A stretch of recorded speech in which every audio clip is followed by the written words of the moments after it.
पढ़ाई कहाँ से कैसे हुई, सभी के बारे में। और गाइस जैसा कि इनके बारे में और नॉलेज भी रखना बहुत ही ज़रूरी है और इनसे बहुत सीख लेना भी ज़रूरी है। और आज के टाइम में एग्ज़ाम में बहुत तरह के क्वेश्चन भी आते हैं, इसलिए गाइस आप लोग कंटिन्यू बने रहें। और आपको हमारी वीडियो अच्छी लगी तो फिर लाइक करना, कमेंट करना और शेयर करना और सब्सक्राइब करना, ठीक है। तो चलिए गाइस स्टार्ट करते हैं।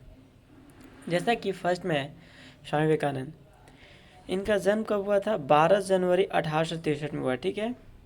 और 4 जुलाई 1902 को इनको मृत्यु हुआ। और ये विख्यात और प्रभावशाली आध्यात्मिक गुरु थे। बोले कोई पूछेगा ना ये कैसे थे, ये कैसे गुरु थे, तो आध्यात्मिक थे, ठीक है। नेक्स्ट आते हैं इनका यानी कि वास्तविक नाम, यानी कि बचपन का नाम भी बोल सकते हैं, नहीं तो वास्तविक नाम पूछेगा तो क्या नाम था इनका? नरेंद्र नाथ दत्त। उन्होंने अमेरिका स्थित शिकागो में सन 1893 में आयोजित विश्व धर्म महासभा में भारत की ओर से सनातन धर्म का प्रतिनिधित्व किया। यानी कि ये अमेरिका में पड़ता है शिकागो, ठीक है। 1893 में विश्व धर्म महासम्मेलन हुआ था ना, वे सनातन धर्म के प्रचार के लिए वहाँ गए थे, ठीक है। और भारत के आध्यात्मिकता से परिपूर्ण विदार दर्शन अमेरिका और यूरोप के हर एक देश में स्वामी विवेकानंद की वक्तृता के कारण ही पहुँचा। यानी कि इनकी जो बोलने का था उसके कारण ही पहुँचा। उन्हें रामकृष्ण मिशन की स्थापना की, जो आज भी अपना काम कर रहे हैं। वे रामकृष्ण परमहंस के सुयोग्य शिष्य थे। यानी कि इनके गुरु का नाम क्या था? रामकृष्ण परमहंस, ठीक है। उन्हें 2 मिनट का समय दिया गया था, किंतु उन्हें प्रमुख रूप से उन्हें भाषण का आरंभ मेरे अमेरिकी बहनों एवं भाइयों के साथ करने के लिए जाना जाता है। मतलब कि 2 मिनट के उनको भाषण का टाइम मिला, पर इन्होंने स्टार्ट किया था ना मेरे भाइयों और बहनों, अमेरिका के भाइयों, तो इसी का ही उनको 5 मिनट तो लोग लगता रही तालियों से स्वागत करते हैं। उनके संबोधन की इस प्रथम वाक्य ने सबको दिल जीत लिया था, ठीक है। ये था कुछ इनके हिस्से में बताया, लेकिन अब स्टार्ट करते हैं सोचे। जैसे यहाँ पे है इनका जन्म नरेंद्र नाथ दत्त 12 जनवरी 1870 को कलकत्ता में हुआ, ठीक है। मृत्यु 4 जुलाई 1902 में, उम्र 39 साल की ही बेलूर, यानी कि 39 साल की उम्र में हो गया, मृत्यु की। बेलूर मठ, बंगाल रियासत, ब्रिटिश राज, यानी कि जो पश्चिम बंगाल में है। 12 जनवरी 1863 को जन्म कलकत्ता में। 12 जनवरी को हम लोग राष्ट्रीय युवा दिवस के रूप में मनाते हैं, ठीक है। इनके गुरु और शिक्षक कौन थे? तो रामकृष्ण परमहंस। इनके साहित्य कार्य क्या है? राजयोग पुस्तक लिखे, ठीक है। इनका कथम क्या था? यानी कि इन्होंने नारा दिया अपनी तरफ से, उठो जागो और तब तक नहीं रुको जब तक कि लक्ष्य प्राप्त न हो जाए। इनका बहुत अच्छी थी। हस्ताक्षर इनका है, देख लीजिए। धर्म से ये हिंदू थे। दर्शन इनका क्या है? दार्शनिक, यानी आधुनिक वेदांत, राजयोग। राष्ट्रीयता क्या है? भारतीय। गाइस कलकत्ता के एक कुलीन बंगाली कायस्थ परिवार में जन्मे विवेकानंद आध्यात्मिक की ओर झुके हुए थे। वे अपने गुरु रामकृष्ण देव से काफ़ी प्रभावित थे, जिनसे उन्होंने सीखा कि सारे जीवों में स्वयं परमात्मा का ही अस्तित्व है। इसलिए मानव जाति अथेत जो मनुष्य दूसरे जरूरतमंद की मदद करता है या सेवा द्वारा परमात्मा की भी सेवा की जा सकती है। इनके कहने का मतलब था कि जो मानव जाति मनुष्य दूसरों को मदद करते हैं उनमें प्रभु के रूप में खुश होते हैं। रामकृष्ण की मृत्यु के बाद विवेकानंद ने बड़े पैमाने पर भारतीय उपमहाद्वीप की यात्रा की। यानी कि इनके गुरु का मृत्यु हो गया था, ठीक है। इनके बाद क्या किया? बड़े पैमाने में ये भारतीय महाद्वीप की यात्रा की और ब्रिटिश भारत में तत्कालीन स्थितियों का प्रत्यक्ष ज्ञान प्राप्त किया। और ब्रिटिश भारत में इन्होंने ज्ञान प्राप्त किया, ठीक है। बाद में विश्व धर्म सम्मेलन 1893 में भारत का प्रतिनिधित्व करने के लिए संयुक्त राज्य अमेरिका के लिए प्रस्थान किए। यानी कि इनका गुरु का कहना, गुरु इनको बोले थे कि मेरे मतलब गुरु का इनका कर्तव्य, ये गुरु ये सोच रहे थे ना, गुरु का ये कहना था कि मुझे अपना धर्म का प्रचार करना है, पर वे जीवित नहीं रहे, ठीक है। तो इनके जो शिष्य थे स्वामी विवेकानंद, वे क्या किए? अपना गुरु की प्रतिज्ञा को पूरा करने के लिए पूरे देश में यानी कि धर्म का प्रचार हो, अपना जो सनातन धर्म था, तो उसी के लिए 1893 में गए, ठीक है, अमेरिका के लिए प्रस्थान कर गए। विवेकानंद ने संयुक्त राज्य अमेरिका, इंग्लैंड और यूरोप में हिंदू दर्शन के सिद्धांतों का प्रसार किया और कई सार्वजनिक और निजी व्याख्यानों का आयोजन भी किया, ठीक है। जब ये गए थे ना गाइस, तो इनको बहुत तरह का प्रॉब्लम हुआ था। इनके पहनावा के कारण लोग इन्हें रिस्पेक्ट नहीं देते थे। इनकी इतनी स्थिति खराब, लोग मारते थे, पीटते थे, इनको लोग रिस्पेक्ट नहीं करते थे। जो शुरू बार गए थे इनके साथ बहुत तरह का प्रॉब्लम हुआ था। भारत में विवेकानंद को एक देशभक्त सन्यासी के रूप में माना जाता है। उनके जन्मदिन को राष्ट्रीय युवा दिवस के रूप में मनाया जाता है, ठीक है। यानी कि मैंने फर्स्ट में बताया था जो 12 जनवरी है ना, इनका जो जन्म वो किस रूप में मनाया जाता है? राष्ट्रीय युवा दिवस के रूप में मनाया जाता है। ठीक है, अब चलिए आते हैं इनका कुछ कहानियों के बारे में। लक्ष्य पर ध्यान केंद्रित करना। एक बार स्वामी विवेकानंद ने अपने आश्रम में सो रहे थे कि तभी एक व्यक्ति उनके पास आया जो कि बहुत दुखी था, और आते ही स्वामी विवेकानंद के चरणों में गिर पड़ा और बोला, महाराज, मैं अपने जीवन में खूब मेहनत करता हूँ, हर काम खूब मन लगाकर भी करता हूँ, फिर भी आज तक मैं कभी सफल व्यक्ति नहीं बन पाया। यानी कि जब ये अपने आश्रम में सो रहे थे तभी उनके पास एक व्यक्ति आया और बहुत दुखी था और बोला कि मैं खूब मेहनत करता हूँ, फिर भी खूब मन लगा करता हूँ, फिर भी आज तक मैं कभी सफल व्यक्ति नहीं बन, यानी कि सक्सेस लाइफ में नहीं बन पाया। उस व्यक्ति की बातें सुनकर स्वामी विवेकानंद ने कहा कि ठीक है, आप मेरे इस पालतू कुत्ते को थोड़ी देर तक घुमा लेकर आए, तब तक आपके समस्या का समाधान ढूंढता हूँ। तो इनके पास एक पालतू जानवर कुत्ता था। बोले कि ठीक है, आप तब तक इस कुत्ते को आप बाहर जाइए, घुमा के लेकर आइए और मैं आपके समस्या का समाधान ढूंढता हूँ। इतना कहने के बाद वह व्यक्ति कुत्ते को घुमाने के लिए चला गया और फिर कुछ समय बीतने के बाद वह व्यक्ति वापस आया। तो स्वामी विवेकानंद ने उस व्यक्ति से पूछा कि यह कुत्ता इतना हाँफ क्यों रहा है। तो कुछ देर बाद आया व्यक्ति और अपना कुत्ता के साथ में लेके आते थे, क्या कुत्ता हाँफ रहा था। तो वो पूछे कि कुत्ता क्यों हाँफ रहा था, जबकि तुम थोड़े से भी थके हुए नहीं लग रहे हो, आखिर ऐसा क्या हुआ। और बोले कि तुम तो बहुत अच्छी नॉर्मल हो, पर ये हाँफ क्यों रहा है। तो उस व्यक्ति ने कहा कि मैं तो सीधा अपने रास्ते पर चल रहा था, जबकि यह कुत्ता इधर उधर रास्ते पर भागता रहा, कुछ भी देखता तो इधर ही दौड़ जाता, जिसके कारण यह इतना थक गया। वो अपना रीज़न बताया कि मैं अपना सीधे चल रहा था, पर ये क्या किया, इधर उधर ज़्यादा ही दौड़ रहा था बिना मतलब का, जिसके कारण वह इतना थक गया है और भाप रहा है। इस पर स्वामी विवेकानंद ने मुस्कुराते हुए कहा, बस यही तुम्हारे प्रश्नों का जवाब है। तुम्हारी सफलता की मंजिल जो तुम्हारे सामने ही होती है, लेकिन तुम अपने मंजिल के बजाय इधर उधर भागते हो, जिससे तुम अपने जीवन में कभी सफल नहीं हो पाए। यह बात सुनकर उस व्यक्ति को समझ आ गया था कि यदि सफल होना है तो अपने मंजिल पर ध्यान देना होगा। ये गाइस केवल इस कहानी उस व्यक्ति के लिए ही नहीं है, जितने भी यूट्यूबर पे आप लोग देख रहे हो, व्यूअर्स सुन रहे हो, लिसनर्स, सभी के लिए है। आप भी अपने सक्सेस लाइफ के लिए एक रास्ता धरते हो, पर इतना ज़्यादा भटक जाते हो ना, सबकी बातों में इधर से उधर में लग जाते हो ना, जिस कारण कि आप भी अपना रास्ता भटक जाते हैं और लाइफ में कितना भी मेहनत करते हो, सब कुछ करते हो, पर सक्सेस नहीं हो पाते। इसीलिए कंसंट्रेशन बहुत ज़रूरी है और एकाग्रता भी बहुत ज़रूरी है। अब चलिए बोल रहे हैं कहानी से क्या शिक्षा मिलता है कहने। स्वामी विवेकानंद इस कहानी से हमें यही शिक्षा मिलती है कि जो हमें करना है, जो कुछ भी बनना है, उस पर ध्यान नहीं देते हैं और दूसरों को देखकर वैसा ही हम कर लगते हैं, जिसके कारण हम अपनी सफलता के लक्ष्य पास होते हुए दूर भटक जाते हैं। इसलिए यदि जीवन में सफल होना है तो सदा हमें अपने लक्ष्य पर ध्यान केंद्रित करना होगा।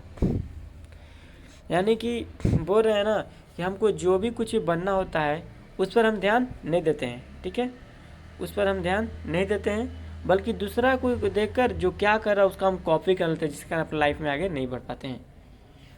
ठीक है, अब चलिए इनके बारे में कुछ नारी का सम्मान था, तो नारी का सम्मान में हम लोग इनके पढ़ते हैं। स्वामी विवेकानंद की ख्याति देश विदेश में फैली हुई थी। एक बार की बात है, विवेकानंद समारोह के लिए विदेश गए थे और उनके समारोह में बहुत से विदेशी लोग आए थे। उनके द्वारा दिए गए स्पीच से एक विदेशी महिला बहुत प्रभावित थी। यानी कि बहुत लोग आए हुए थे और ये अपना भाषण दे रहे थे और अलग कंट्री में ही, तो ये भाषण दिए ना, उससे क्या हुआ, एक महिला बहुत ही प्रभावित हो गई, मतलब इनको अट्रैक्टिव कर लिया इनकी बोली और वचन से। और विवेकानंद के पास आई, स्वामी विवेकानंद से बोली, मैं आपसे विवाह करना चाहती हूँ ताकि आपके जैसा ही मुझे गौरवशाली पुत्र की प्राप्ति हो। और बोले कि मैं आप वाइल औरत, तो बोली कि स्वामी विवेकानंद मैं आपसे विवाह करना चाहती हूँ, इसलिए आप मुझे गौरवशाली पुत्र की प्राप्ति हो, क्योंकि आपके जैसा ही मुझे पुत्र चाहिए। तो इस पर स्वामी विवेकानंद बोले कि आप क्या जानती हैं कि मैं एक सन्यासी हूँ, भला मैं कैसे विवाह कर सकता हूँ। यदि आप चाहो तो मुझे अपना पुत्र बना लो, इससे मेरा संन्यास भी नहीं टूटेगा और आपका मेरे जैसा पुत्र भी मिल जाएगा। यह बात सुनते हुए विदेशी महिला स्वामी विवेकानंद के चरणों में गिर पड़ी और बोली कि आप धन्य हैं, आप ईश्वर के समान हैं, जो किसी भी परिस्थिति में अपने धर्म से मार्ग से व्यतीत नहीं होते। वह महिला बहुत ही प्रसन्न हुई, बहुत खुश हुई, क्योंकि इनका जो बोलने का तरीका था वो आज के मनुष्य के लिए बहुत ही अलग है। बोले कि ठीक है, मैं तो एक सन्यासी हूँ, तो मैं आपसे विवाह नहीं कर सकता है। आप ऐसा करो कि आप मुझसे ही आप मुझे ही अपना पुत्र मान लो, तो जिससे क्या होगा, मेरा सन्यासी भी मेरा टूटेगा नहीं और आपको पुत्र का जो इच्छा था वो भी पूरा हो जाएगा। और यह देखकर वे बहुत ही खुश हुई। शिक्षा मिलता है। स्वामी विवेकानंद इस कहानी से हमें यह शिक्षा मिलती है कि सच्चा पुरुष वही होता है जो हर परिस्थिति में नारी का सम्मान करे। यानी कि आज के टाइम में बहुत ही कम लोग हैं जो नारी को सम्मान करते हैं, ठीक है। तो बोला कि सच्चा पुरुष वही है जो कि नारी के सम्मान है, और वे कौन है? स्वामी विवेकानंद है। चलिए इनके अब प्रारंभिक जीवन के बारे में आते हैं। कुछ जन्म एवं बचपन। स्वामी विवेकानंद का जन्म 12 जनवरी 1863 के अनुसार मकर संक्रांति 1920 को कलकत्ता में एक कुलीन कायस्थ परिवार में हुआ था। यानी कि इनका जन्म 12 जनवरी 1863। देखिए गाइस, दोबारा रिपीट हो रहा था, ये मत तो हो जाओ कि यार एक ही क्वेश्चन बार बार, मतलब एक ही चीज़ बार बार रिपीट हो रहा है। नहीं, आप इसको पॉजिटिव वे में लो, और ये भी हो रहा है ना तो समझो कि आपको याद भी हो जाएगा। 2-3 बार सुनोगे तो अच्छी बात है। और इनका एक बार बोल चुका हूँ 12 जनवरी, तो ऐसा बात नहीं है, लेकिन आपको इस भी याद नहीं होगा। तो स्वामी विवेकानंद 12 जनवरी 1863 को हुआ, जो कलकत्ता में एक कुलीन कायस्थ परिवार में हुआ था, ठीक है।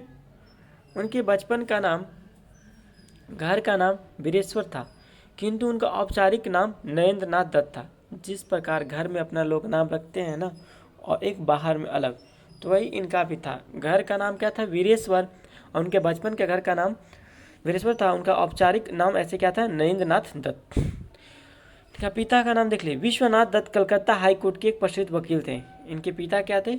एक वकील थे, ठीक है। दुर्गाचरण दत्ता नरेंद्र नाथ के दादा संस्कृत और फारसी के विद्वान थे। इनके दादा कौन थे?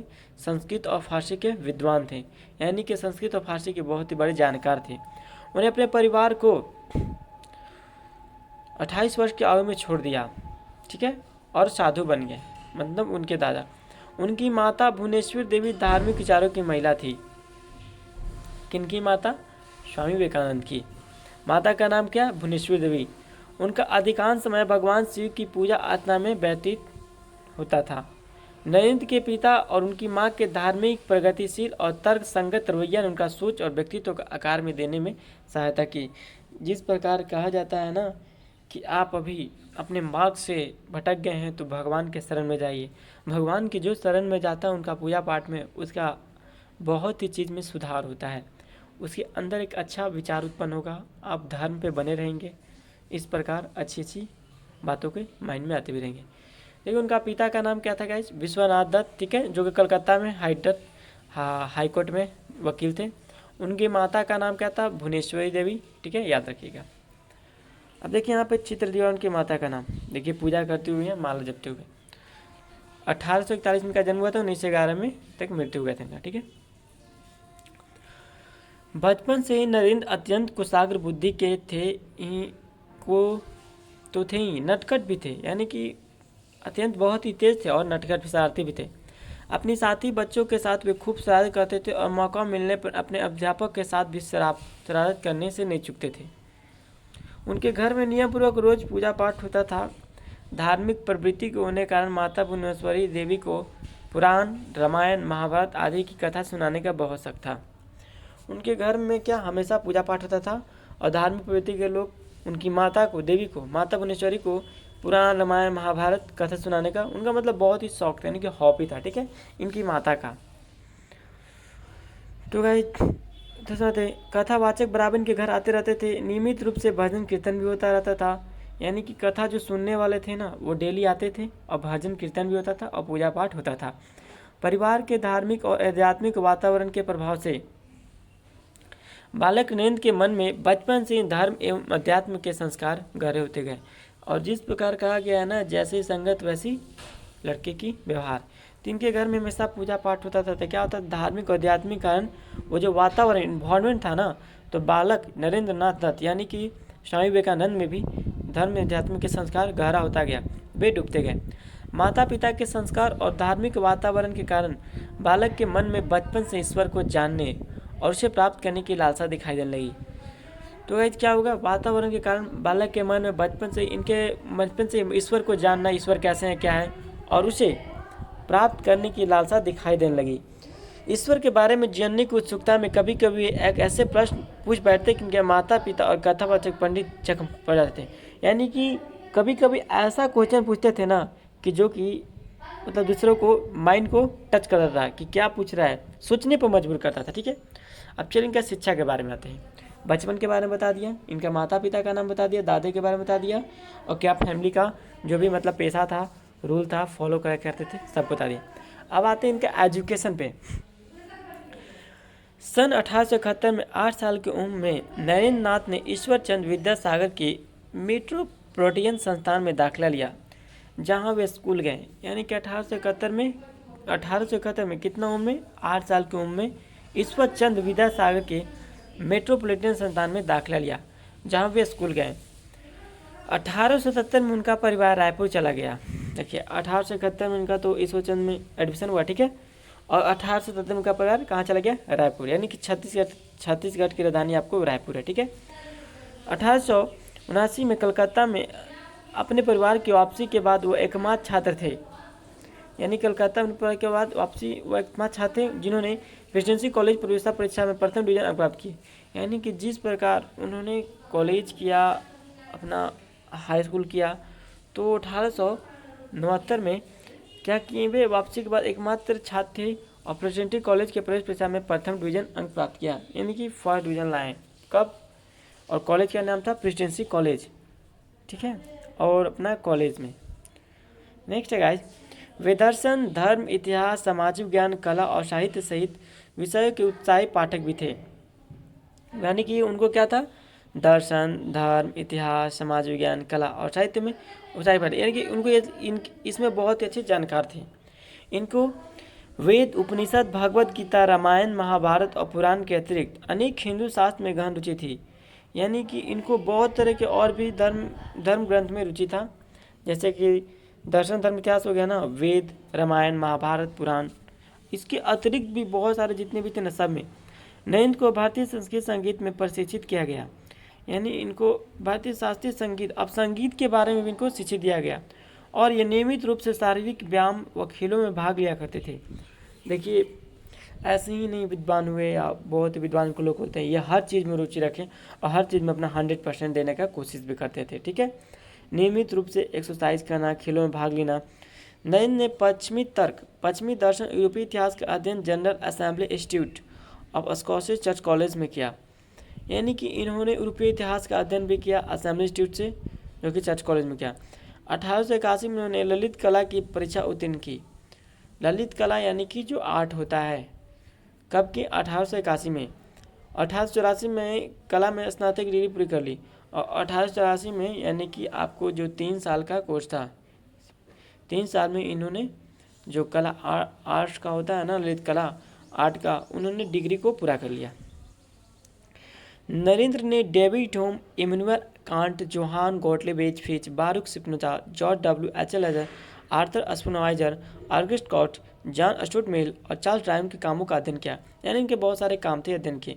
इन्होंने स्पेंसर की किताब एजुकेशन 1860 का बंगाली में अनुवाद किया। ठीक है, मतलब समझिए कि लैंग्वेज भी इनको बंगाली में अनुवाद किया 1860 में।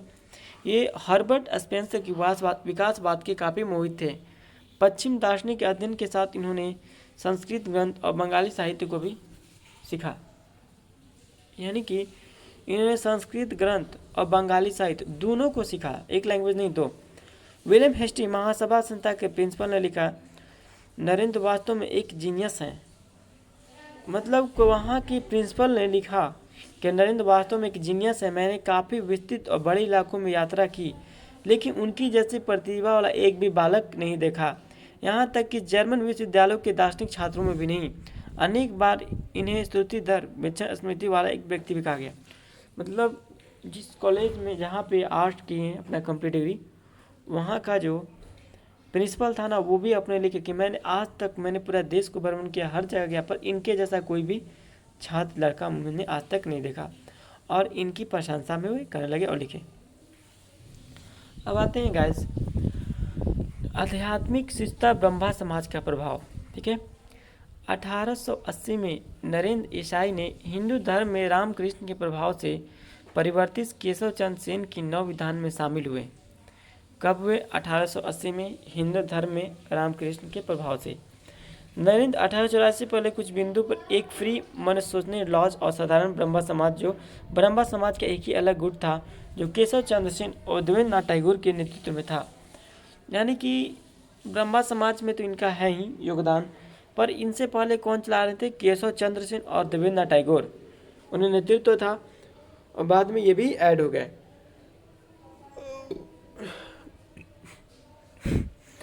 जैसा है गाइज 1881 से 1884 के दौरान ये सेंस बैंड ऑफ होप भी सक्रिय रहे, जो धूम और शराब पीने से युवाओं को हतोत्साहित करते थे। यानी 1881 से 1884 के बीच ये क्या किया? सेंस बोर्ड ऑफ होप एक सक्रिय रहे, यानी कि सेंस ऑफ बोर्ड कोई है अपना एक तरह से चलाते हैं, जो कि धूम्रपान और शराब पीने से युवाओं को रोका जाता है कि धूम्रपान नहीं करना चाहिए, आपके लिए बुरी है शराब, यानी कि स्मोक के प्रति। ये नरेंद्र के परिवेश के कारण पश्चिमी आध्यात्मिकता के साथ परिचित हो गया था।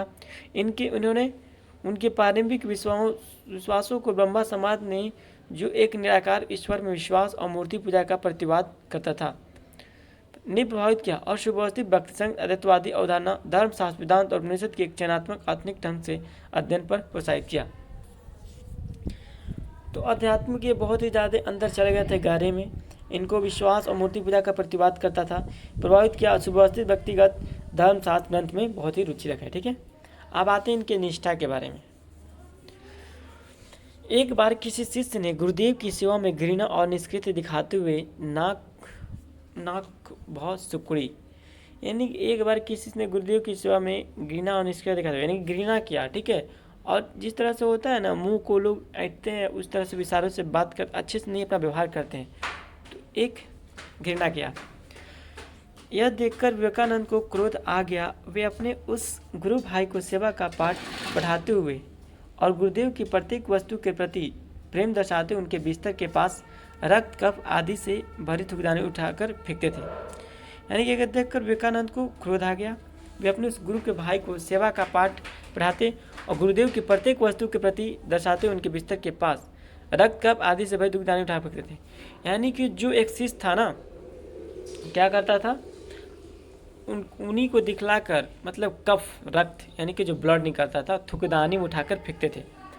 गुरु के प्रति ऐसी अनंत भक्ति और निष्ठा के प्रताप से अपने गुरु के शरीर उनके जीवन आदर्शों की उत्तम सेवा कर सके। यानी कि बोलने का मतलब है ना, घृणा निष्ठा दिखाते हुए नौकरी यह देखकर विवेकानंद को क्रोध आ गया। वे अपने इस गुरु के भाई की सेवा का प्रत्येक गुरुदेव की प्रत्येक वस्तु के प्रेम बिस्तर के पास रक्त आप अच्छा, यानी कि जो गुरुदेव थे ना, उनको ये फेंकते थे। यानी कि जो गुरु जी थे, गुरु के प्रति ऐसे अनंत भक्ति और निष्ठा के प्रताप से अपने गुरु के शरीर और उनके दिव्य आदर्शों की उत्तम सेवा कर सके। और उनके ये सेवा करते थे इस प्रकार, कोई होता ना घृणा करता है, गुरुदेव को समझ सके और स्वयं के अस्तित्व को गुरुदेव के स्वरूप में विलीन कर सके। उनको ये समझ लिए और उनको में अपना अस्तित्व को समझे और आगे चलकर समग्र विश्व में भारत के अमूल्य आध्यात्मिक भंडार की महक फैला सके।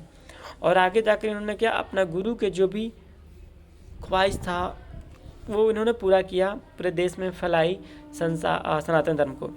ऐसी थी उनके इस महान व्यक्ति के नींव में गुरु भक्ति, गुरु सेवा और गुरु के प्रति अनन्य निष्ठा, जिसका परिणाम सारे संसार ने देखा। आज के समय में गुरु को लोग रास्ते से जाते हैं तो गुजरते हैं तो प्रणाम तक नहीं कर सकते हैं, उनको देखते तक नहीं है। आज के शिष्य ऐसा हो चुके हैं। एक पहले के शिष्य थे, अपने गुरु के लिए अपनी जान तक बलिदान देते थे। तो वह स्वामी विवेकानंद अपना जीवन अपने गुरुदेव रामकृष्ण परमहंस को समर्पित कर चुके थे। यानी कि अपना जीवन इनको समर्पित है। इनके गुरु का नाम क्या था? रामकृष्ण परमहंस। उनके गुरुदेव का शरीर अत्यंत रुग्ण हो गया था। यानी कि शरीर जो गुरु का था ना, क्या रुग्ण, यानी कि रोगी हो चुका था, बहुत तरह का प्रॉब्लम हो गया था। गुरुदेव के शरीर त्याग के दिनों में अपने घर और कुटुंब की नाजुक हालत एवं स्वयं के भोजन की चिंता किए बिना गुरु की सेवा में सतत लगे रहते थे। यानी कि गुरुदेव के शरीर त्याग के दिनों में अपने घर और कुटुंब की नाजुक, यानी अपने घर, अपने परिवार को छोड़कर दिन रात अपने गुरु के पास ही रहते थे सेवा में। विवेकानंद बड़े स्वप्न दृष्टा थे। उन्होंने एक ऐसे समाज की कल्पना की थी जिसमें धर्म या जाति के आधार पर मनुष्य में कोई भेद न रहे। ये बहुत ही स्वप्न दृष्टा थे। उन्होंने ये कल्पना, मतलब ऐसा चाहता था ना, जिसमें धर्म और जाति के आधार पर मनुष्य के कोई भेद न रहे, धर्म और जाति के आपस में ऐसा ना हो लड़ाई हो, जो कि आज भी चल रहे हैं ज़्यादातर हर जगह इंडिया में। उन्हें वेदांत के सिद्धांतों को इसी रूप में रखा। अध्यात्मवाद बनाम भौतिकवाद के विवाद के पड़े बिना भी यह कहा जा सकता है कि समता के सिद्धांत का जो आधार विवेकानंद ने दिया, उनसे सबल भौतिक आधार शायद ही ढूंढा जा सके। विवेकानंद को युवक से बड़ी आशाएं थी। आज के युवक के लिए इस ओजस्वी सन्यासी का जीवन एक आदर्श है। उनके अनेक नाम श्री नंदलाल बसु थे। उनके नाना का नाम था श्री नंदलाल बसु। मुझे लगा नाना मतलब अनेक प्रकार होता है ना, तो वो हम समझ लें। मतलब इनको किन से ज़्यादा मतलब लगाव या मतलब कि जो भी रखे थे उम्मीद, वो रखे थे किस आज के युवा युग से, युवा वर्ग से, क्योंकि युवा ही है। जैसे आज हम लोग और आप ही लोग हैं जो कि देश को या अपने परिवार को परिस्थिति के चेंज कर सकते हैं। आप ही में वो नहीं रहेगा किसी के प्रति रिस्पेक्ट सम्मान, तो कैसे हम उम्मीद कर सकते हैं मेरा छोटा भाई भी ऐसा करेगा? नहीं ना। तो इसलिए इन्होंने आज के युवा से ही उम्मीद रखा था कि आगे लोग बढ़ेंगे, करेंगे अच्छा काम, अपने देश के प्रति, अपने धर्म के प्रति एक अच्छा विचार लाएंगे। इनके नाना का नाम क्या था? श्री नंदलाल बसु था। देखिएगा, इनके पिता माता नाना दादा का नाम एग्जाम में भी आ सकता है, इनका जन्म भी आ सकता है, मृत्यु भी आ सकता है, इसलिए ध्यान रखें। अब आते हैं इनका सम्मेलन भाषण में कैसे क्या हुआ। पहले बोले थे, मेरे अमेरिकी बहनों और भाइयों, आपने जिस सम्मान सौहार्द स्नेह के साथ हम लोगों का स्वागत किया, उसके प्रति आभार प्रकट करने के निमित्त खड़े होते समय मेरा हृदय अवर्णनीय हर्ष से पूर्ण हो रहा है। यानी कि बोले ये कि आप लोगों ने मुझे जिस तरह स्वागत किया, आपने मुझे वेलकम किया, उससे मैं बहुत ही, मेरा अंदर से जो मन है बहुत खुश हुआ। संसार में सन्यासों की सबसे प्राचीन परंपरा की ओर से मैं आपको धन्यवाद देता हूँ। यानी कि संसार में सन्यासी का जो सबसे प्राचीन परंपरा था, यानी कि उस नियम के अनुसार जिसे लोग धन्यवाद करते थे, उसी के रूप से इन्होंने धन्यवाद दिया। धर्मों की माता की ओर से धन्यवाद देता हूँ और सभी संप्रदाय और मतों कोटि कोटि हिंदुओं की ओर से भी धन्यवाद देता हूँ। अब बोलो कि सभी धर्मों की माता, ठीक है, ओर से धन्यवाद देता हूँ और सभी संप्रदाय और मतों को कोटि कोटि हिंदुओं की ओर से भी, यानी कि जितने भी संप्रदाय के हिंदू हो गए हैं, सभी धर्मों जाति के सभी को ओर से मैं धन्यवाद देता हूँ। ये बोले ना कि कोई होता है ना, हाँ थैंक यू सर, बस वो अपने तरफ से बोलता है, उनको कुछ प्राइज़ दिया गया थैंक यू। पर ये जो थे ना, इनको बुलाया गया तो पहली बात अपना बोलने का तरीका ही बहुत अलग था, जिस कारण लोग इतना पसंद किए। और धन्यवाद भी देने का तरीका आप लोग देख ही लिए, सबके तरफ से बोला। अब आते हैं, अब बोले कि मैं इस मंच पर बोलने वाले उन कतिपय वक्ताओं के प्रति भी धन्यवाद ज्ञापित करता हूं, जिन्होंने प्राची के प्रतिनिधित्व का उल्लेख करते समय आपको यह बतलाया कि सुदूर देशों के लोग सहिष्णुता का भाव विविध देशों में प्रचारित करने का गौरव का दावा कर सकते हैं। यह बतलाया कि देश को लोग सहिष्णुता का भाव विविध देशों में प्रचारित करने का गौरव का दावा कर सकते हैं। मैं एक ऐसे धर्म का अनुयायी होने में गर्व का अनुभव करता हूँ जिसने संसार को सहिष्णुता और सर्वभौम स्वीकृत दोनों ही शिक्षा दी। मतलब इन्होंने अपने बारे में बोला ना कि ऐसे मुझे अपने धर्म पर गर्व है, अनुभव करता हूँ जिसने संसार को सहिष्णुता और स्वीकृत दोनों की शिक्षा दी। यानी कि इनको बहुत तरह की शिक्षा मिला। कहाँ से मिला? अपने ही माता पिता एवं धर्म, अपने देश से, अपने धर्म से। इसलिए उन्होंने पहले इसके बारे में बोला। हम लोग सब धर्मों के प्रति केवल सहिष्णुता में विश्वास नहीं करते, बल्कि समस्त धर्मों को सच्चा मानकर स्वीकार करते हैं। बोले केवल हम अपने धर्म के प्रति विश्वास नहीं करते हैं, बल्कि समस्त धर्मों को सच्चा मानकर स्वीकार करते हैं। यानी कि जितने भी धर्म हो गए सभी को सच्चा मान के हम स्वीकार करते हैं, एक्सेप्ट करते हैं। बोले मुझे ऐसे देश का व्यक्ति होने का ईमान है जिसने इस पृथ्वी के समस्त धर्मों और देशों के उत्पीड़ितों और शरणार्थियों के आश्रय दिया। बोले कि मुझे उस देश के व्यक्ति होने का मुझे गर्व है, मुझे ईमान है जिसने पृथ्वी के समस्त धर्मों और देशों के उत्पीड़ित यानी शरणार्थियों का आश्रय दिया। यानी कि जितने भी लोग कष्ट में थे, सभी धर्म के, सभी देश के, वहाँ पे शरणार्थी आश्रय दिया। मुझे आपको यह बतलाते हुए गर्व होता है कि हमने वच में उन अयोध्या के विशुद्धतम अवशिष्ट को स्थान दिया था जिन्होंने दक्षिण भारत आकर उस वर्ष शरण ली थी। यानी बोल रहे हैं ना, अयोध्या जिस प्रकार होता है ना, हिंदू मुस्लिम सिख ईसाई, उसी प्रकार अयोध्या भी एक होता है, ठीक है, अलग होता है मठ। ये दक्षिण भारत के आकर उसे शरण ली थी जिस वर्ष उनका पवित्र मंदिर रोमन जाति के अत्याचार से धूल में मिला दिया गया था। उन लोग आया था क्या? बोला कि हमारे दक्षिण भारत में आए थे और उनका पवित्र मंदिर रोमन जाति के अत्याचार से धूल मिला दिया। उनका जो पवित्र मंदिर था ना, रोमन जाति क्या कर दिए थे, उसको भी लोग नष्ट कर दिए थे। ऐसे धर्म का अनुयायी होने पर मैं गर्व का अनुभव करता हूँ जिससे महाजर्थु जाति के विशिष्ट अंश को धरण दी। और फिर उन्होंने तो ऐसा किया ही, पर किसी और ने उसको फिर पूरे पहले जैसे रूप में परिवर्तन किया। तो मैं अब गर्व करता हूँ, अनुभव करता हूँ। कौन थे? महान जरथेश जाति के अवशिष्ट अंश को धर्म दी, जिसका पालन वो अब तक कर रहे हैं। भाइयों, मैं आप लोगों को एक स्रोत की कुछ पंक्तियां सुनाता हूँ, जिसकी आवृत्ति मैं बचपन से कर रहा हूँ, और जिसकी आवृत्ति प्रत्येक लाखों मनुष्य क्या करते हैं। बोले कि मैं भाइयों आप लोग से एक कुछ पंक्ति बोलना सुनाऊंगा, ठीक है, जो मैं बचपन से ही कर रहा हूँ और जिसको प्रतिदिन लाखों मनुष्य लोग करते हैं। चलिए आप लोग भी सुनिए और देखिए वो क्या पंक्तियाँ क्या बोले थे, ठीक है। रुचिनाम बच्चाद्रजिकृतमिलाना पथ जो साम निर्नामेको मैं गतस्तस्यै पश्चाम वर्ण यु। यानी इसका अर्थ क्या होता है? अर्थात जैसे विभिन्न नदियाँ अलग अलग स्रोतों से निकलकर समुद्र मिल जाती है, यानी कि अलग अलग नदियाँ अलग अलग स्रोतों से निकलकर समुद्र में मिल जाती है, उसी प्रकार हे प्रभु भिन्न भिन्न रुचि के अनुसार विभिन्न टेढ़े मेढ़े अथवा सीधे रास्ते से जाने वाले लोग अंत में तुझ में ही आकर मिल जाते हैं। इन्होंने यानी कि यहाँ पे भगवान प्रभु को अपना प्रथम रूप दिया।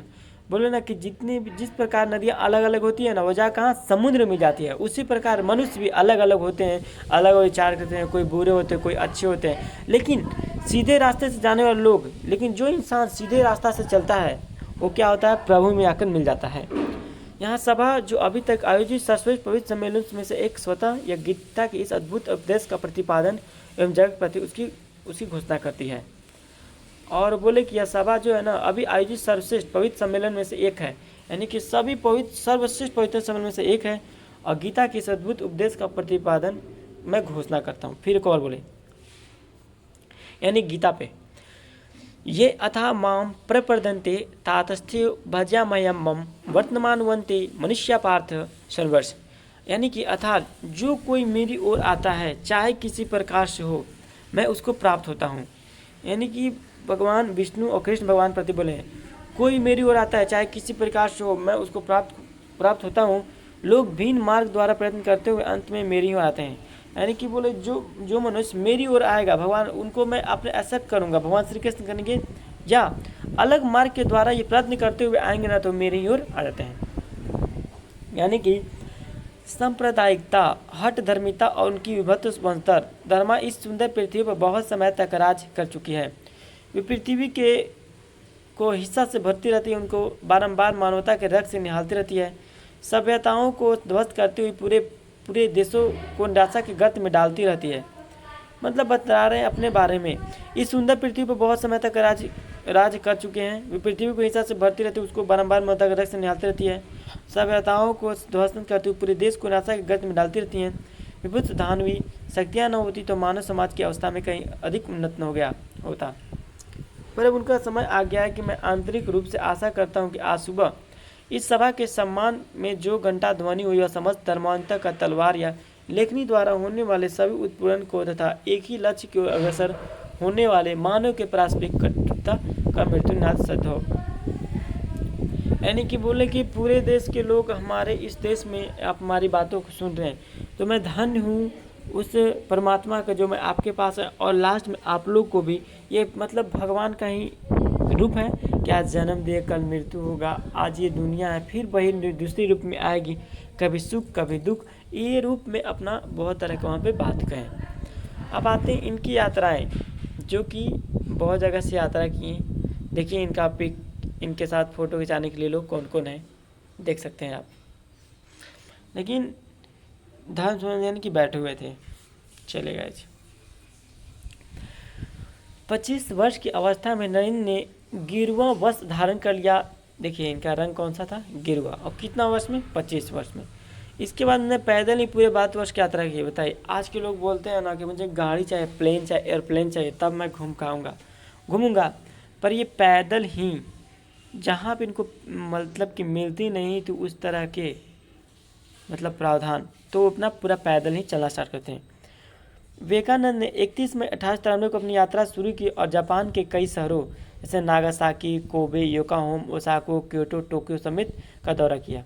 31 मई 1893 को अपना यात्रा शुरू की और कहाँ से किए? पहले जापान में गया, जापान में कई शहर बता दिए आपको, दौरा किया। फिर चीन और कनाडा होते अमेरिका के शिकागो पहुँचे। देखिए चीन और कनाडा होते हुए कहाँ पहुँचे, अमेरिका के शिकागो तक 1893 में पहुँचे। विश्व धर्म प्रसिद्ध हो रही थी। स्वामी विवेकानंद से भारत के प्रतिनिधि के रूप में पहुँचे। यूरोप अमेरिका के लोग उस समय पराधीन भारतवासियों को बहुत हीन दृष्टि थे, पर उस समय क्या अमेरिका के जो लोग थे ना, इंडिया को कैसे मतलब बहुत ही खराब दृष्टि से देखते थे, उनको मतलब गंवार मानते थे।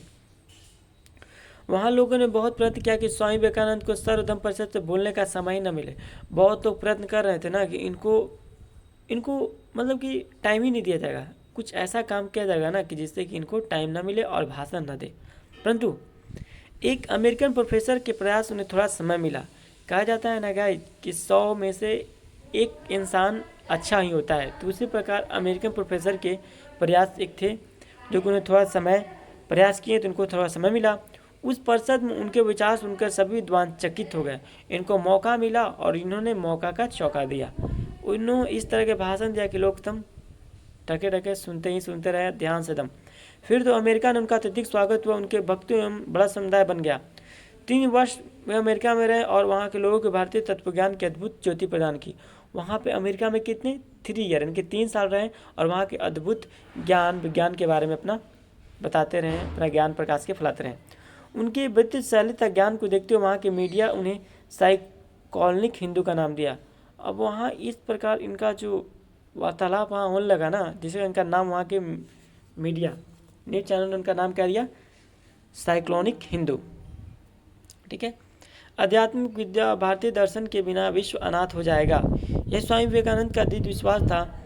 अमेरिका में उन्होंने रामकृष्ण मिशन की ओर अनेक संख्याएं स्थापित की। अनेक अमेरिकी विद्वान उनका शिष्य ग्रहण किया। भी सदा अपने गरीबों का सेवक करते थे सदा अपने किसी गरीबों का सेवक कहते थे। मतलब कि उनको कितना भी कुछ हो जाए, कितना भी कुछ दे दे, पर वो हमेशा क्योंकि बोलते थे कि मैं हमेशा गरीबों का सेवक हूँ, रहूँगा ही। भारत के गौरव के देश सिद्धांत उनको उज्ज्वल करने का उन्हें सदा व्रत किया और भारत के हमेशा आगे देश कैसे बढ़े उन्होंने हमेशा इसके लिए प्रयास किया। बहुत लोग आज के लोग जाते हैं ना, आज इंडिया से लोग जा रहे हैं अमेरिका, चीन, पर क्या होता है ना, बस वहीं पे रह जाते हैं, वहीं पे खाते हैं अपना, जबकि अपने देश के प्रति जो भी है उसको आगे फैलाते नहीं हैं। ठीक है, विकास करना जो चाहिए था, जो इन्होंने बहुत तरह का परिश्रम किया, कष्ट किया, तब आज इंडिया इस तरह का लोग जानते हैं। अब नेक्स्ट है गाइस, विवेकानंद का योगदान और महत्व। जिस प्रकार मुंबई में गेट ऑफ इंडिया के निकट स्थित स्वामी विवेकानंद की प्रतिमूर्ति, यहाँ पे आप मूर्ति को देख सकते हो। ठीक है, यहाँ क्या है, स्वामी विवेकानंद का जीवन परिचय बताता है कि 39 वर्ष के संक्षिप्त जीवन काल में स्वामी विवेकानंद जो काम कर गए वे आने वाले अनेक शताब्दियों पीढ़ियों का मार्गदर्शन करते रहेंगे। यानी कि जो इन्होंने काम अपना कर दिया ना, इसको आने वाला समय कभी भूलेगा नहीं और हमेशा याद करता रहेगा। 30 वर्ष की आयु में स्वामी विवेकानंद ने शिकागो अमेरिका के विश्व धर्म सम्मेलन में हिंदू धर्म का प्रतिनिधित्व किया, उसे सार्वभौमिक पहचान दिलवाई। यानी कि 30 वर्ष में क्या किया स्वामी विवेकानंद ने, स्वामी विवेकानंद के धर्म हिंदू का धर्म प्रतिनिधित्व किया और सार्वभौमिक पहचान दिलवाई। गुरुदेव रवींद्रनाथ ठाकुर ने एक बार कहा था, यानी कि गुरुदेव रवींद्रनाथ टैगोर ने एक बार कहा था, यदि आप भारत को जानना चाहते हैं तो विवेकानंद को पढ़िए। उन्हें पहले नहीं बोल दिया था, यदि भारत को जानना है, इंडिया के बारे में, तो किनको पढ़िए आप, विवेकानंद को पढ़िए। उनमें आप सभी कुछ सकारात्मक ही पाएंगे, नकारात्मक कुछ नहीं, यानी कि आप लोग सभी क्या पॉजिटिव पाएंगे, नेगेटिव नहीं। रोमा रोलन उनके बारे में कहा था कि उनके द्वितीय होने की कल्पना करना भी असंभव है। जहाँ भी गए सर्वप्रथम ही रहे, हर कोई उनसे अपने नेता का दिग्दर्शन करता था। वैसे के प्रतिनिधि थे और सब पर प्रभुत्व प्राप्त कर लेने उनकी विशेषता थी। मतलब वहाँ जहाँ भी गए अपना ही हमेशा प्रथम दिए, हर चीज़ में आगे रहते थे, कभी उन्होंने आलस नहीं किया, हमेशा प्रेम की भावना से बात की। सब पर प्रभुत्व प्राप्त कर लेने उनकी विशेषता थी, यानी कि सभी को दिल को कैसे जीतना है वो हमेशा ऐसा ही उन्होंने अपना किया। हिमालय प्रदेश में एक बार एक अनजान यात्री उन्हें देखकर ठिठक रुक गया और आश्चर्यपूर्वक चिल्ला उठा, शिव। ऐसा हुआ मानो उस व्यक्ति के आराध्य देव ने अपना नाम उसके माथे पर लिखवा दिया। यानी कोई व्यक्ति गुजर रहा था, ठिठक कर रुका और उसने क्या किया, चिल्ला उठा जोर से, शिव। वह केवल संत ही नहीं, एक महान देशभक्त, वक्ता, विचारक और लेखक और मानव प्रेमी भी थे। अमेरिका से लौटकर उन्होंने देशवासियों का आह्वान करते हुए कहा, यानी कि अमेरिका से पहले बता दे रहे क्या थे, संत नहीं, इनको संत नहीं कहा था, क्या थे, एक महान देशभक्त भी थे एक वक्ता भी थे, किस तरह से बोलना चाहिए, एक विचारक भी थे, कहाँ पे कब कैसे क्या सोचना चाहिए, और एक लेखक भी थे, क्या लिखते थे, कविता लिखते थे, अपनी कहानी लिखते थे, और मानव प्रेमी भी थे, हर किसी को इंसान को प्रेम की भावना से देखते थे। जब ये अमेरिका से लड़कों ने देशवासियों का आह्वान करते हुए कहा, नया भारत निकल पड़े मोची की दुकान से, भरभूजे के बाहर से, कारखाने से, हाट से, बाजार से, निकल पड़े झाड़ियाँ जंगलों पहाड़ों पर्वत से, और जनता ने स्वामी के पुकार का उत्तर दिया, यह गर्व के साथ निकल पड़ी। मतलब जाते समय इन्होंने अपने भारत के बारे में बोला कि अब नया भारत हो चुका है, हाट से बाजार से सभी जगह से अब निकल चुका है, जंगलों से पहाड़ों से पर्वतों से, सबसे अब पहले ऐसा नहीं है, और जनता ने स्वामी के पुकार का उत्तर दिया, यह गर्व के साथ निकल पड़े। महात्मा गांधी को आज़ादी की लड़ाई में जो जन समर्थन मिला वह विवेकानंद ने आह्वान का ही फल था। इस प्रकार वे भारतीय स्वतंत्रता संग्राम के एक प्रमुख प्रेरणा स्रोत बने। इस प्रकार क्या वे भारतीय स्वतंत्रता संग्राम के एक प्रमुख प्रेरणा स्रोत बने। उनका विश्वास था कि पवित्र भारतवर्ष धर्म एवं दर्शन की पुण्यभूमि है। उनका विश्वास था क्या, भारतवर्ष धर्म देश दर्शन की पुण्यभूमि है। यही बड़े बड़े महात्मा एवं ऋषियों का जन्म हुआ, यही संन्यास एवं त्याग की भूमि है। मतलब क्या हुआ ना, भारतवर्ष धर्म एवं दर्शन पूर्ण भूमि है, यही बड़े महात्मा और ऋषियों का जन्म भी हुआ। इन्होंने ऐसा कहा, यही सन्यासी एवं त्याग की भूमि है, यही केवल यही आदिकाल से लेकर आज तक मनुष्य के लिए जीवन के सर्वोच्च आदर्श एवं मुक्ति का द्वार खुला हुआ है। यानी मुक्ति और द्वार का खोलने वाला कौन है? भारत देश है, जहाँ से आज ऐसे ऋषि लोग जन्म हुए, जहाँ पे केवल पुण्य हुआ, धर्म हुआ। उनका कथन था, उठो जागो, स्वयं जागो और औरों को जगाओ और दूसरों को भी जगाओ, अपने नर जन्म को सफल करो और तब तक नहीं रुको जब तक लक्ष्य प्राप्त ना हो। जैसा कि हम लोग बहुत सुनते हैं ना कि जागो और जब तक उठो जागो और जब तक तुम अपना लक्ष्य को प्राप्त ना कर लो तब तक आगे बढ़ते रहो। लेकिन यहाँ पे अभी ये मुझे मिला कि औरों को भी जगाओ, ना कि केवल खुद ही जागो। ठीक है, इनका ये आप चित्र देखते हैं। 19वीं सदी के अंतिम वर्ष में लिया गया क्रांतिकारी वेशधारी विवेकानंद का एक दुर्लभ चित्र। यह चित्र देखकर उन्होंने कहा था, यह चित्र डाको किसी सरदार जैसे लगता है। 19वीं सदी के आखिरी वर्षों में विवेकानंद लगभग सशक्त या हिंसक क्रांति के जरिए भी देश को आज़ाद करना चाहते थे, परंतु उन्हें जल्द ये विश्वास हो गया था कि परिस्थितियाँ उन इरादों के लिए भी परिपक्व नहीं है। इसके बाद ही विवेकानंद ने एकला चलो की नीति का पालन करते हुए एक परिवारक के रूप में भारत और दुनिया में खंडाल डाला। ठीक है, यानी कि जल्द ही विश्वास हो गया था कि इन इरादों के लिए परिपक्व नहीं है। विवेकानंद ने एकला चलो की नीति का पालन करते हुए भारत और दुनिया में खंडाल डाला। उन्हें कहा था कि मुझे बहुत सी युवा सन्यासी चाहिए जो भारत के गाँव में फैलकर देशवासियों के सेवा में खप जाए। ये बोले थे कि मुझे बहुत सारे देशवासियों चाहिए जो कि वैसे चाहिए, युवा चाहिए जो कि एक दूसरे में लग जाए। उनका यह सपना पूरा नहीं हुआ। विवेकानंद पुरोहितवाद, धार्मिक आडंबर, कठमुपान और रूढ़ियों के सख्त खिलाफ थे। विवेकानंद किसके खिलाफ थे? धार्मिक आडंबर, कठमुलापन और रूढ़ियों के खिलाफ, यानी कि जो असत्य का बात करते थे, असत्य का सहारा लेते थे, उन लोग से इनको नफरत था। उन्हें धर्म को मनुष्य की सेवा के केंद्र में रखकर आध्यात्मिक चिंतन किया। उनका हिंदू धर्म अटपटा, लिजलजा और वायव्य नहीं था। उन्होंने यह विद्रोही बयान दिया कि इस देश के 33 करोड़ भूखे, दरिद्र और कुपोषण के शिकार लोगों को इन देवताओं के तरह मंदिरों में स्थापित कर दिया जाए और मंदिर से देवी की मूर्तियों को हटा दिया जाए। यानी उन्होंने विद्रोही बयान दिया था, बोले थे कि देश के 33 करोड़ भूखे, दरिद्र और कुपोषण के शिकार लोगों के देवताओं के तरह मंदिर में स्थापित कर दिया जाए। यानी कि जितने भी भूखे थे, 33 करोड़ भूखे, मतलब बहुत तरह का रोग था उस टाइम तक, और मंदिरों में देवताओं की मूर्तियों को हटा दिया जाए। उनके यह कालजयी आह्वान 21वीं सदी के पहले दशक के अंदर बड़ा प्रश्नवाचक चिन्ह खड़ा करता है। उन्होंने ऐसा भी बोला था जो कि क्या हो गया, लोगों के अविश्वास हो गया, विश्वास नहीं हो रहा है कि मंदिरों से देवताओं को मूर्तियों को हटा दिया जाए। तो ये क्या प्रश्न चिन्ह बहुत खड़ा हो गया। उनको इस आह्वान को सुनकर पूरे पुरोहित वर्ग की गिगी बंद कर गई। आज कोई दूसरा साधु तो सरकारी मशीनरी भी और किसी अवैध मंदिर की मूर्ति हटाने का जोखिम नहीं करता। यानी आज के तो अवैध मंदिर की मूर्ति को भी हटाने के नहीं कर सकते हैं। विवेकानंद के जीवन की अंतलय यही थी कि वे इस बात से आश्वस्त है कि धरती गोद में यही एक ऐसा कोई देश है जिसने मनुष्य के हर तरह की बेहतरी के लिए ईमानदार कोशिश की है, वह भारत नहीं है। ठीक है, अब आते हैं। उन्होंने पुरोहितवाद, ब्रह्मवाद, धार्मिक कर्मकांड और रूढ़िवादियों की खिल्ली भी उड़ाई और लगभग आक्रमणकारी भाषा में शिवशक्तियों के खिलाफ युद्ध भी किया। उनकी दृष्टि में हिंदू धर्म के सर्वश्रेष्ठ चिंतकों विचारों का निचोड़ पूरी दुनिया के लिए अभी ईर्ष्या का विषय है। बहुत लोग उनसे ईर्ष्या भी करते हैं, ठीक है। स्वामी ने संकेत दिया कि विदेशों में भौतिक समृद्धि तो है, उसके भारत को जरूरत भी है, लेकिन हमें याचक नहीं बनना चाहिए। हमारे पास उससे ज़्यादा बहुत कुछ है जो हम पश्चिम को दे सकते हैं, और पश्चिम उसको बेचा। देखिएगा यहाँ पे बहुत तरह की बात बोला गया है जो कि कुछ गलत भी होते हैं, हम उनको मान भी नहीं सकते हैं। क्या पता उनको उनके नेचर को ख़राब करने के लिए बहुत तरह की बात झूठी फूकती है। इसलिए प्लीज़ सब बातों पर सहन करना जरूरी नहीं है। ये स्वामी विवेकानंद अपने देश की धरोहर के लिए दम बड़ापन नहीं था। एक वेदांती साधु के भारतीय सभ्यता संस्कृति तथा वस्तु मूल्यांक 20वीं सदी के इतिहास में बाद में मुँह लगाई। अब आते इनका मृत्यु। इनका मृत्यु कहाँ पे हुआ था? बेलूर मठ पे हुआ था, ठीक है। विवेकानंद ओजस्वी और सार्वभौमिक व्याख्यानों की प्रसिद्धि विश्व भर में है। जीवन के अंतिम दिन उन्होंने शुक्ल यजुर्वेद की व्याख्या की और कहा कि एक और विवेकानंद चाहिए।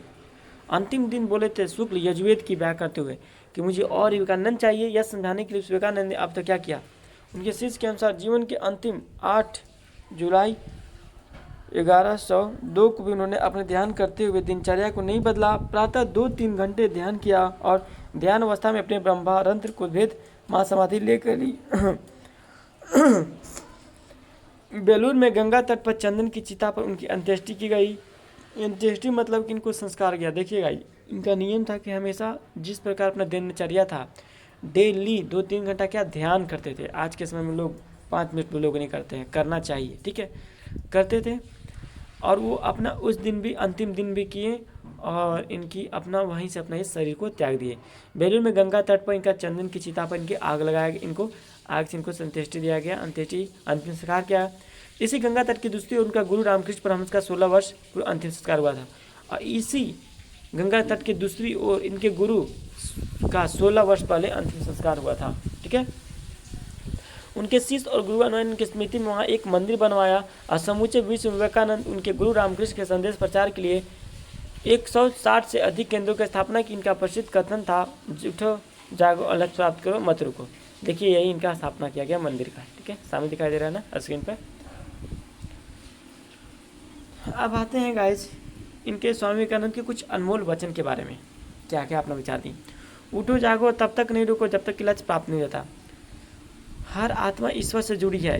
करना है कि हम इसकी दिव्यता को पहचाने, अपने आप को अंदर या बाहर से सुधार कर कर्म, पूजा, अंतर, मन या जीवन दर्शन इनमें से किसी एक या सब ऐसा किया जा सकता है और फिर अपने आप को खोल दे।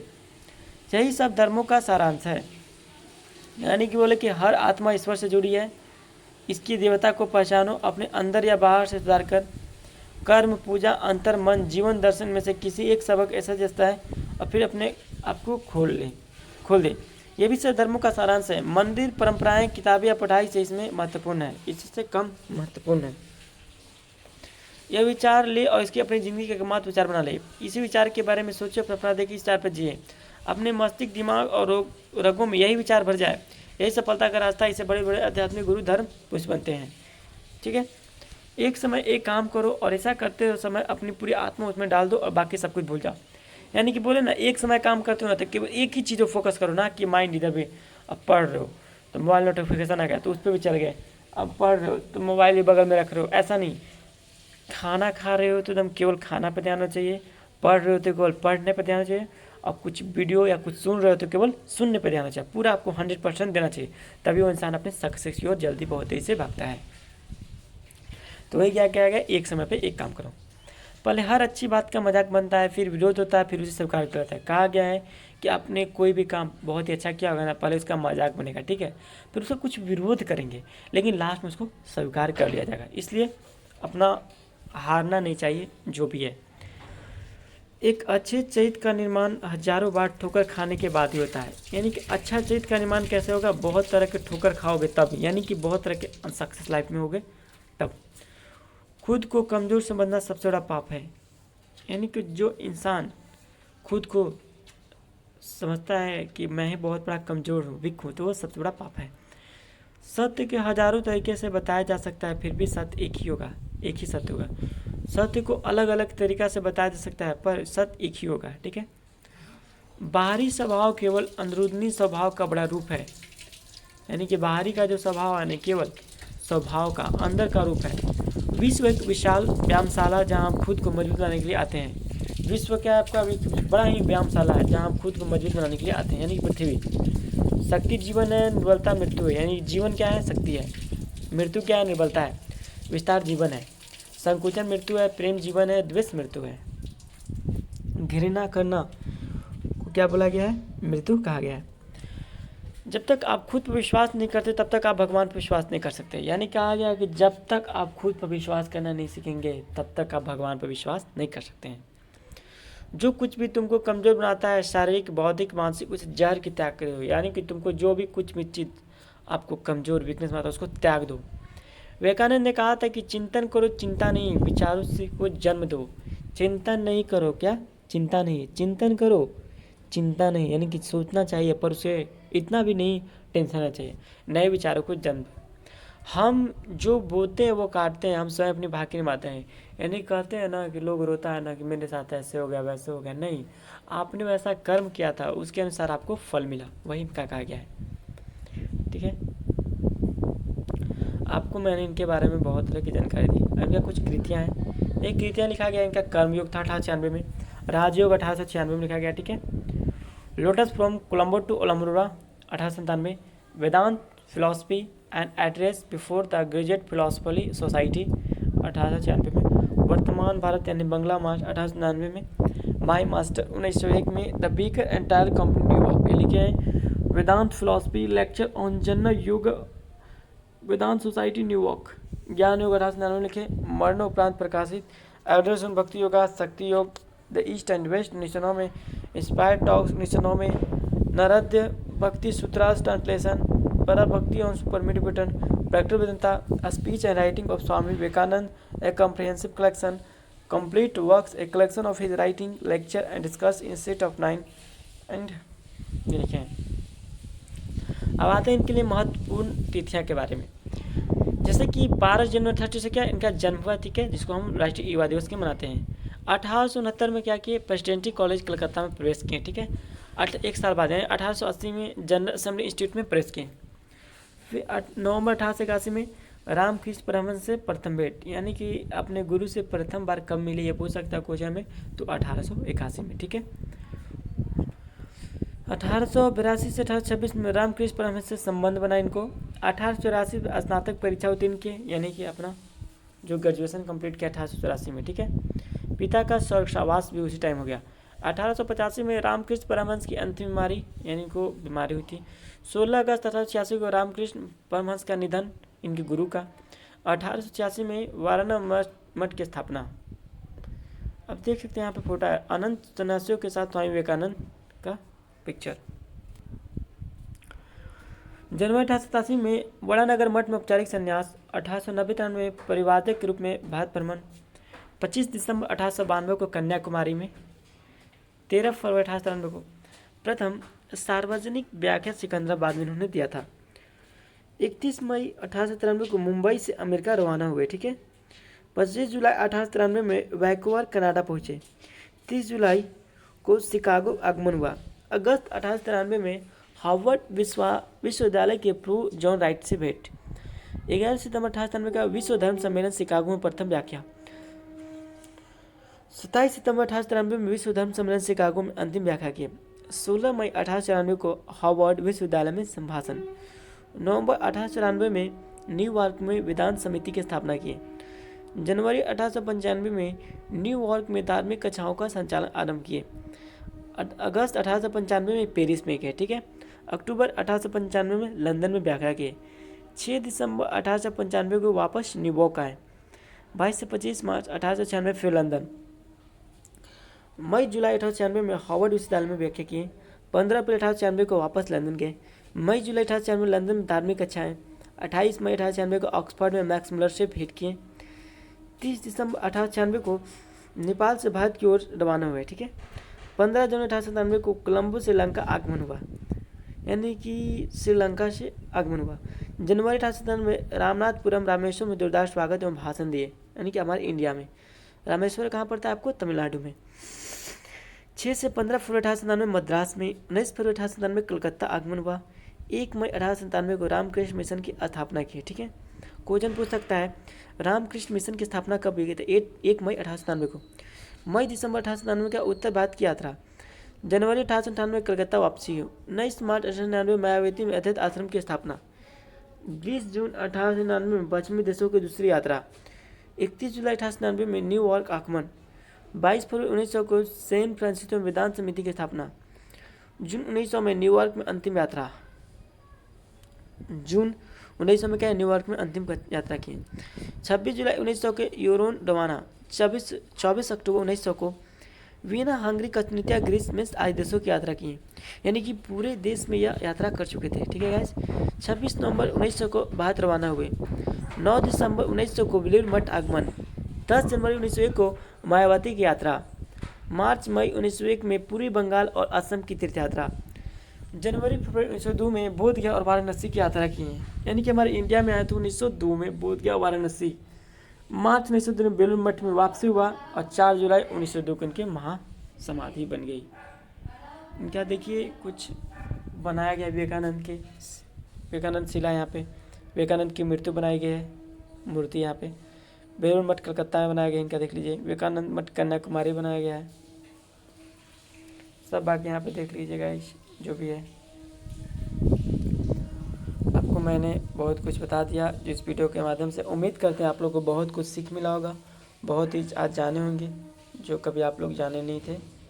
तो गाइस, जिस प्रकार मैंने ये आपको 1 आवर का वीडियो कंप्लीट किया, ठीक है, उसी प्रकार मैं अदर जितने भी ग्रेटेस्ट पर्सन है, लाइक महाराणा प्रताप, स्वामी विवेकानंद हो गए, पंडित जवाहरलाल नेहरू हो गए, महात्मा गांधी हो गए, सुभाष चंद्र बोस हो गए, रविन्द्रनाथ टैगोर हो गए, सभी के बारे में आपको जीवनी कथा लेकर आऊँगा। ठीक है गाइज।